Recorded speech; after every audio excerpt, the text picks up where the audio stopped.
ఒక్కసారి కొమ్మూరి గోల్డ్ కి కాల్ చేయండి. తాకట్లో ఉన్న మీ బంగారాన్ని విడిపించి మార్కెట్ ప్రైస్ కి వాళ్ళు కొనుక్కుని మిగతా డబ్బులు మీకు ఇచ్చేస్తారు. తెలంగాణలో రైతులకు శుభవార్త చెప్పింది రేవంత్ సర్కార్.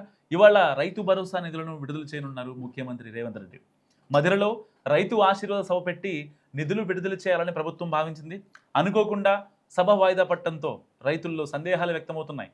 చివరకు ప్రభుత్వం క్లారిటీ ఇవ్వడంతో ఊపిరి పీల్చుకున్నారంతా.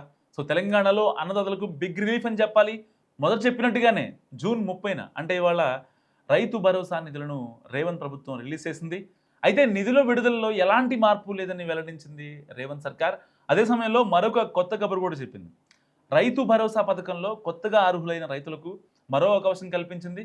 ఈ పథకంలో నమోదు చేసుకున్న రైతులు, కొత్తగా పట్టాదారు పాస్ పుస్తకాలు పొందిన రైతులు అవసరమైన ధ్రువపత్రాలతో దరఖాస్తు చేసుకోవచ్చని వెల్లడించింది. జూన్ 15 వరకు పట్టాదారు పాస్ పుస్తకాలు పొందిన రైతులు జూలై 5 వరకు ఈ పథకానికి దరఖాస్తు చేసుకునే అవకాశం కల్పించింది. రైతు భరోసా నగదు తమ ఖాతాల్లో జమ కాలేదని భావిస్తున్న రైతులు వ్యవసాయ రెవెన్యూ శాఖ అధికారులను సంప్రదించాలని రేవంత్ సర్కార్ సూచించింది.